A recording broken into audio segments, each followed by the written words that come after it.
Welcome students. Electrochemistry chapter के अंदर आज आप देखिए हम जानेंगे कुछ कमर्शियल सेल्स के बारे में या व्यापारिक सेल्स के बारे में। तो व्यापारिक सेल्स को ही जनरली हम बैटरी भी कहते हैं और ये बैटरीज जो होती हैं इनमें बहुत सारे गैल्वेनिक सेल एक सीरीज में जुड़े हुए होते हैं, एक श्रेणी क्रम में जुड़े हुए होते हैं। तो बैटरीज दो प्रकार की होती हैं,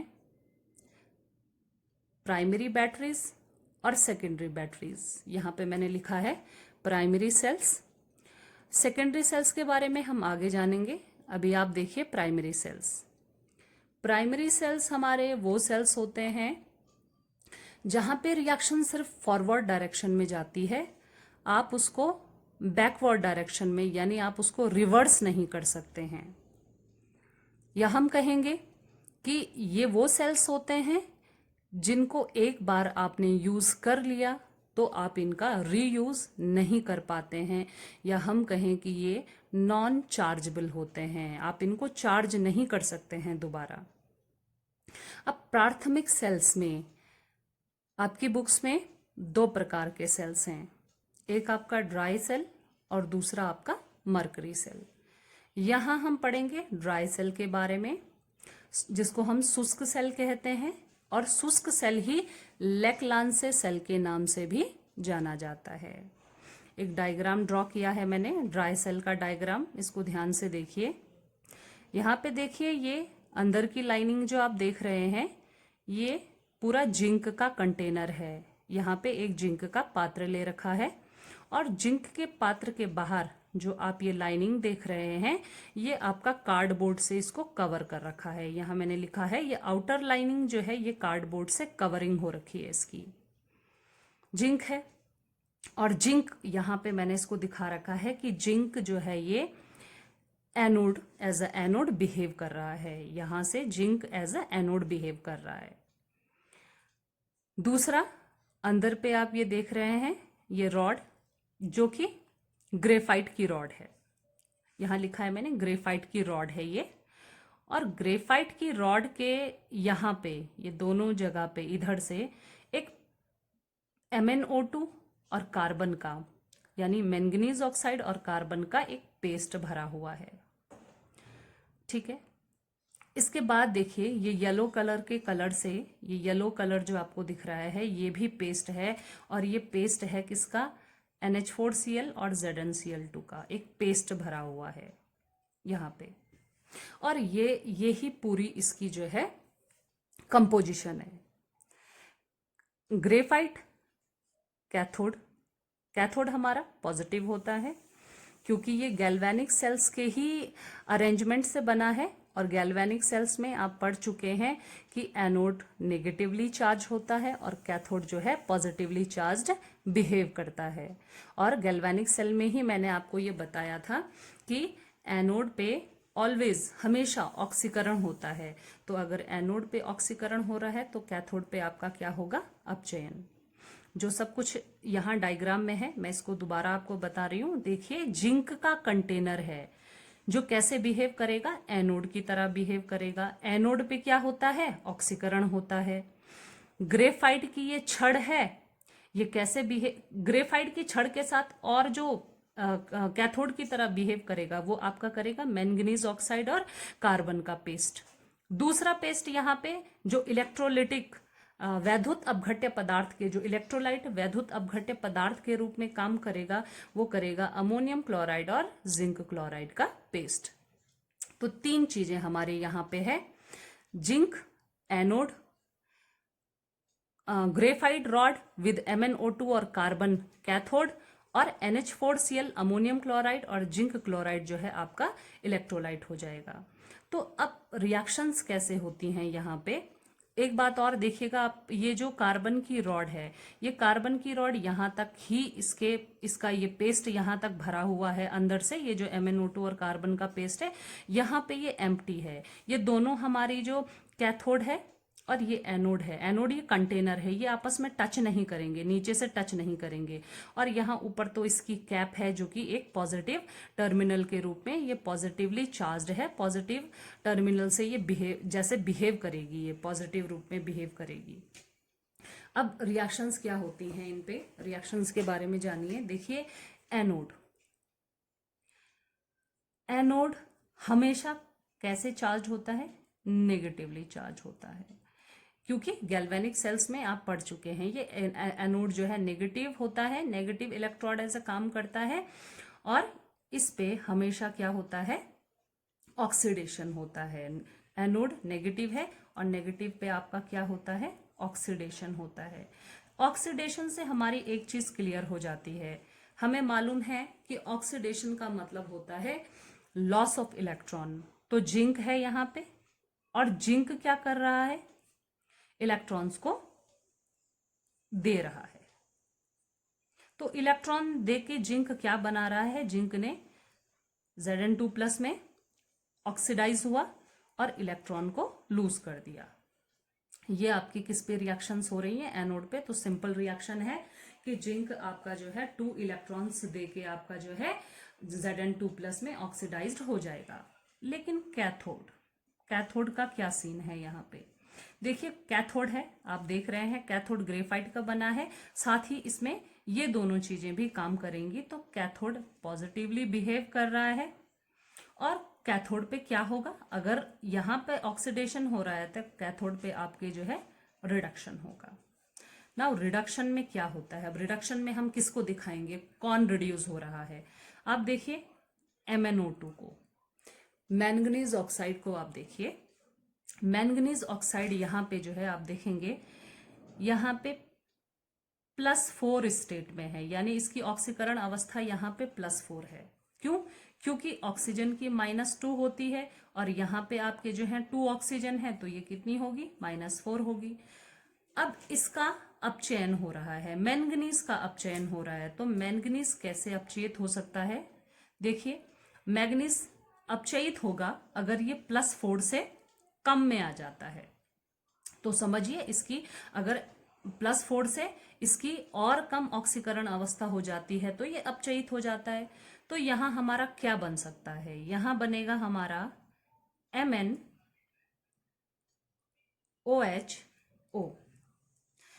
इस कंपाउंड में देखिए MnOHO में देखिए ये ऑक्सीजन की -2, एक OH पे -1 होती है, तो यहाँ कितनी होनी चाहिए? +3 होनी चाहिए, क्योंकि -2 प्लस -1 कितना हो जाएगा? -3, और इसको कैंसिल करने के लिए ये हो जाएगा +3 में।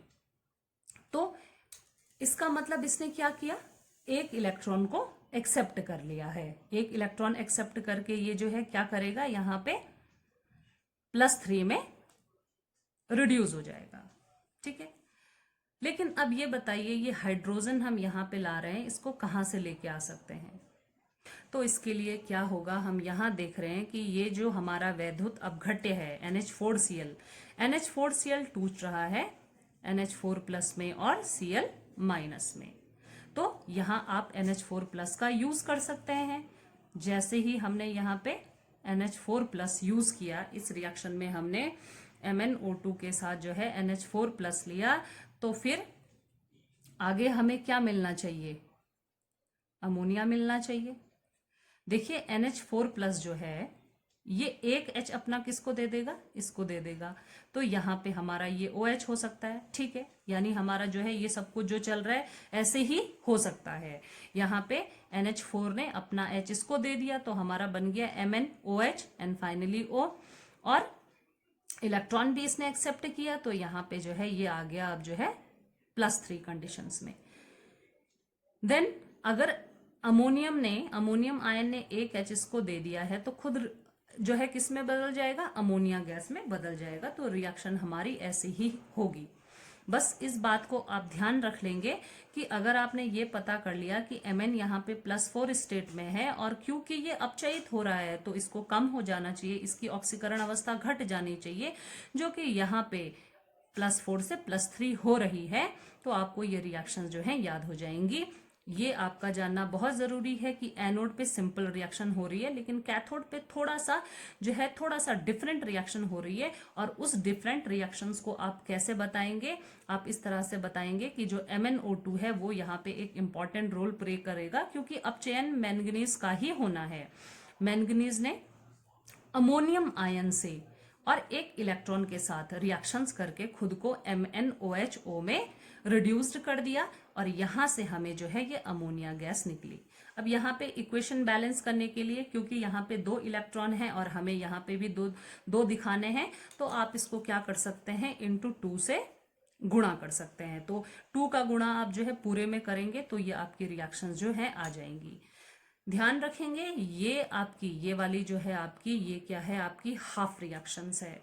ये आपकी हाफ जो है एनोड, हाफ एनोड पे होने वाली हाफ रिएक्शन ये है, और आपकी जो है हाफ रिएक्शन ये वाली भी है जो कैथोड पे हो रही है। ये हाफ ऑक्सीकरण रिएक्शन है, ये हाफ आपकी अपचयन अभिक्रिया है, और दोनों को मिला के आपकी जो है फुल रिएक्शंस मिलेगी। अब थोड़ा सा एक पॉइंट इसमें और समझिए कि ये अमोनिया जो है, अमोनिया जैसे जैसे रिएक्शन हो जाएगी अमोनिया तो निकलता जाएगा और बहुत मात्रा में निकलेगा अमोनिया। तो ये अमोनिया कहाँ जाएगा? क्योंकि अमोनिया गैस बनेगी बनेगी तो ये लास्ट में जो है एक्सप्लोजन का कारण भी बन सकती हैं। तो ये कहाँ जाएंगी? फिर अमोनिया गैस को देखिए आप, अमोनिया का क्या होगा कि अमोनिया गैस को जो आपके ये ZnCl2 है, जिंक क्लोराइड का जो मिश्रण है, उसमें से क्या होगा, जो Zn के आयंस हैं, Zn2+ जो हैं, Zn2+ के जो आयंस हैं, ये अमोनिया को ट्रैप कर लेंगे, उसको अपने में ग्रहण कर लेंगे और एक कॉम्प्लेक्स बनाएंगे Zn2+।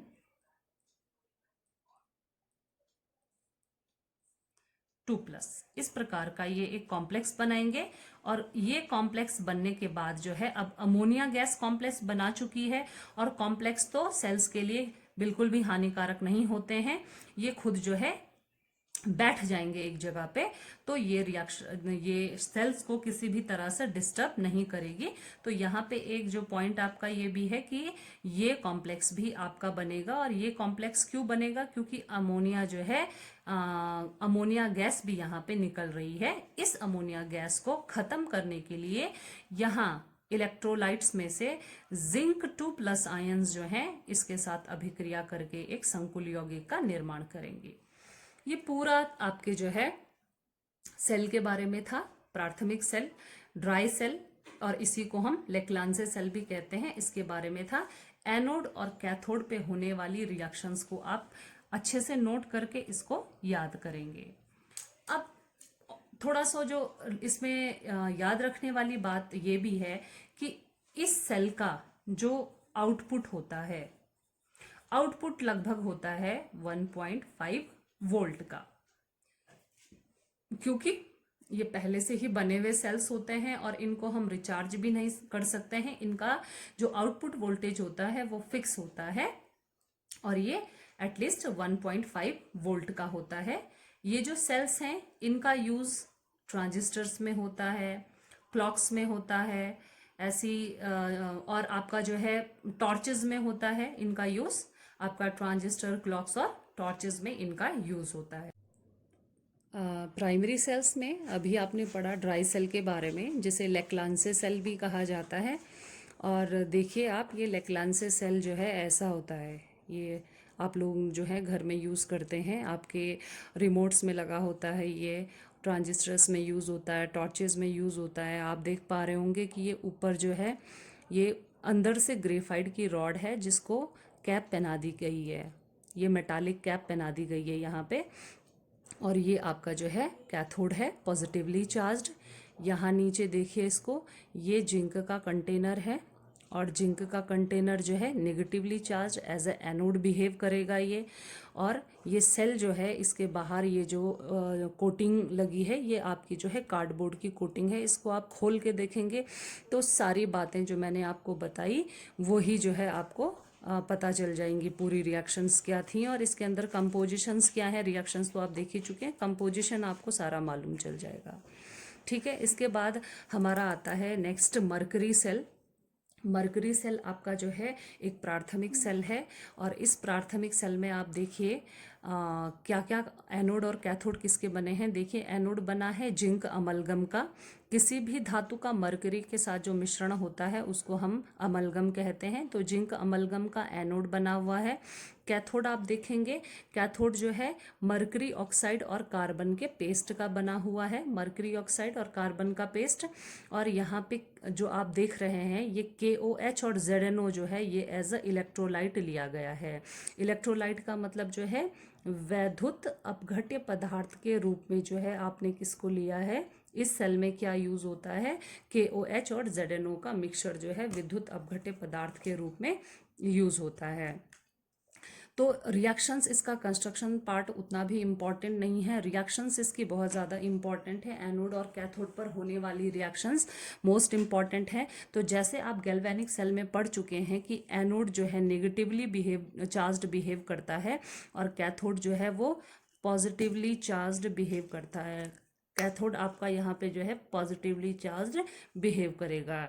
गैल्वेनिक सेल्स में एनोड पे नहीं, not only in galvanic cells, सारे सेल्स में एनोड पे जो है हमेशा होता है ऑक्सीडेशन। यहाँ पे कौन सी रिएक्शन होंगी, यहाँ पे होगा ऑक्सीडेशन और यहाँ पे आपका होगा रिडक्शन, यानी कैथोड पे होता है रिडक्शन। तो दोनों रिएक्शन कैसे कैसे होंगी इसके बारे में देख लीजिए। एनोड जो है, एनोड पे आपका क्या है, जिंक अमलगम। जिंक अमलगम का ऑक्सीडेशन होना है और ऑक्सीडेशन का मतलब आप लोग बहुत अच्छे से जानते हैं कि इलेक्ट्रॉन अगर लूज हो रहे हैं, अगर इलेक्ट्रॉन का लॉस हो रहा है वो भी ऑक्सीडेशन होता है। ऑक्सीजन का जुड़ना भी ऑक्सीडेशन होता है और हाइड्रोजन का रिमूवल भी ऑक्सीडेशन होता है। यहाँ पे क्या हो सकता है, यहाँ पे जिंक जो है इस KOH में से, KOH क्या है आपका, इलेक्ट्रोलाइट है। इलेक्ट्रोलाइट KOH इलेक्ट्रोलाइट है, ये कैसे आयनित होता है, K+ में और OH- में। तो इन OH- को कहाँ से, यहाँ से जो है जिंक यूज करेगा और OH- को लेके जिंक कन्वर्ट हो जाएगा ZNO में, ZNO में कन्वर्ट होगा। देखिए जिंक ऑक्सीकृत हो रहा है, किसमें ऑक्सीकृत हो रहा है, जिंक में। इस बात का हमको कैसे पता चलेगा, क्योंकि जिंक यहाँ पे 0 ऑक्सीकरण अवस्था में है और जैसे यहाँ पे जाने पे जिंक जो है +2 फॉर्म में आ गया, क्योंकि ऑक्सीजन पे होता है -2 ऑक्सीकरण अवस्था या चार्ज ऑक्सीजन की होती है, तो जिंक की हो जाएगी +2। तो क्या कर दिया जिंक ने, 2 इलेक्ट्रॉन को लूज कर दिया और खुद पे जो है +2 ऑक्सीकरण अवस्था ले ली है। तो यहाँ हमको दिखाना पड़ेगा कि 2 इलेक्ट्रॉन जो हैं जिंक ने लूज कर दिए हैं। अब ऑक्सीजन को लेके जिंक ने तो बना दिया ZNO, ये हाइड्रोजन का क्या हो सकता है। हाइड्रोजन को हम ऐसे, इसको ऐसे नहीं रखेंगे, इक्वेशन बैलेंस करने के लिए हम यहाँ लिख देंगे 2। तो 2OH- जो है अब कैसे रिएक्शन करेगा, ऑक्सीजन एक्सेप्ट कर लिया जिंक ने, बाकी यहाँ पे क्या बचता है, यहाँ पे अब जो है 2 हाइड्रोजन और 1 ऑक्सीजन बचता है, जिसको हम किस फॉर्म में लिखते हैं, H2O की फॉर्म में लिखते हैं। अगर ये रिएक्शंस आपको मालूम है या आपने समझ ली ये रिएक्शंस, तो कैथोड पे होने वाली रिएक्शंस भी आप जो है आसानी से लिख लेंगे। देखिए कैथोड पे क्या होगा, अब कैथोड पे जानिए। कैथोड पे होना है अपचयन। अपचयन किसका होना है, मरकरी ऑक्साइड का। मरकरी ऑक्साइड का ही होना है क्योंकि कार्बन तो यहाँ पे इसको सपोर्ट करने के लिए लगा हुआ है, तो मरकरी ऑक्साइड का अपचयन हो जाएगा। अपचयन से आप एक बात जान चुके हैं कि इलेक्ट्रॉन का एक्सेप्ट करना और हाइड्रोजन का एक्सेप्ट करना और ऑक्सीजन का रिमूव होना, ये तीनों बातें ही आपकी जो हैं अपचयन में होती हैं। तो यहाँ पे कुछ ना कुछ तो होना ही है। हम देख रहे हैं कि मरकरी ऑक्साइड के पास ऑक्सीजन है और अगर ऑक्सीजन रिमूव करके ये Hg बना लेता है, क्योंकि यहाँ पे जो है ऑक्सीजन -2 कंडीशन में है, तो मरकरी जो है +2 में होगा। अब +2 से अगर मरकरी Hg में चला जाता है और यहाँ पे Hg की कितनी होती है, 0 ऑक्सीकरण अवस्था होती है, तो हम कह सकते हैं कि इसका क्या हो रहा है, अपचयन हो रहा है, क्योंकि +2 तो ज़्यादा है और 0 जो है कम है, तो अपचयन हो रहा है इसका। इसमें हमको क्या करना पड़ेगा, हम देखेंगे कि ऐसा करने के लिए देखिए ये 2 + 2 फॉर्म से अगर ये 0 में जाता है तो इसको 2 इलेक्ट्रॉन एक्सेप्ट करने पड़ते हैं। ये कौन से 2 इलेक्ट्रॉन एक्सेप्ट करेगा, इनको एक्सेप्ट करेगा, ये जो जिंक ने दिए हैं उन 2 इलेक्ट्रॉन को एक्सेप्ट करेगा। फिर हम देखेंगे कि यहाँ पे ऑक्सीजन को भी कहीं ना कहीं जो है आपको जोड़ना है, क्योंकि ऑक्सीजन आपकी कहाँ जाएगी, तो हम वाटर मॉलिक्यूल को यहाँ से यूज़ कर लेंगे। हमने वाटर मॉलिक्यूल को यूज़ किया तो रिएक्शन हमारी अब इधर क्या हो जाएगी कि ऑक्सीजन, ये ऑक्सीजन और ये ऑक्सीजन, 2 ऑक्सीजन हो जाएंगे और ये 2 हाइड्रोजन जो है ये मिलके बना देंगे 2OH-। अब आप लोग देख लीजिए कि जो चीज़ें यहाँ पे बाहर निकल रही हैं वही चीज़ें यहाँ पे यूज़ हो रही हैं। ऑक्सीकरण अभिक्रिया में जो भी चीज़ें बाहर निकल रही हैं वो आपकी जो है यहाँ पे यूज़ हो रही हैं। ये आपकी ये क्या कौन सी है, ये ऑक्सीकरण अर्ध सेल अभिक्रिया है और ये आपकी जो है अपचयन अर्ध सेल अभिक्रिया है। इन दोनों रिएक्शंस को जब आप जोड़ देंगे तो आपकी जो है फुल सेल रिएक्शन आपकी हो जाएगी, फुल सेल रिएक्शन इन दोनों को जोड़ने के बाद। तो कैंसिल कर लीजिए, जो भी आपका जो है इधर लेफ्ट में है इसको कैंसिल कर दीजिए, क्योंकि ये राइट में भी है, ये राइट में है और इधर लेफ्ट में भी है तो ये भी कैंसिल हो जाएगा। 2 इलेक्ट्रॉन से 2 इलेक्ट्रॉन्स कैंसिल हो जाएंगे। इसको आप जोड़ लीजिए तो रिएक्शन क्या हो जाएगी आपकी ZnHg। Hg का यहाँ पे कोई बहुत इंपॉर्टेंट रोल नहीं है, सिर्फ मिश्रण बनाने के लिए इसका रोल है। जैसे ही जिंक Zn2+ में ऑक्सीकृत हो जाता है वैसे ही जो है अमलगम यानी मरकरी जो है आपका नीचे बैठ जाता है, सेल में नीचे बैठ जाता है।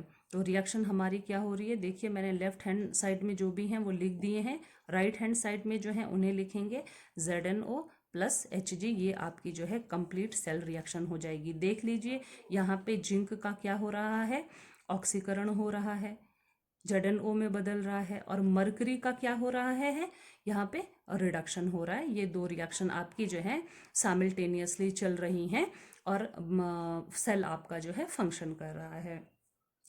मरकरी सेल्स जो होते हैं इनका आउटपुट वोल्टेज जो है ड्राई सेल से कम होता है, लगभग 1.35 वोल्ट का जो है इनमें आउटपुट होता है, जबकि ड्राई सेल्स में 1.5 वोल्ट का आउटपुट होता है।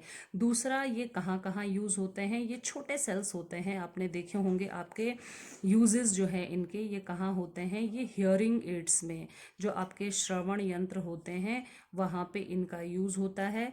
दूसरा जो है ये घड़ियाँ जो होती हैं, wrist वॉच जो होती है वहाँ पे इसका यूज़ होता है, और छोटे छोटे जो आपके टॉयज़ होते हैं उनमें भी इनका यूज़ होता है। मरकरी सेल भी एक जो है नॉन रिचार्जेबल प्राइमरी सेल है।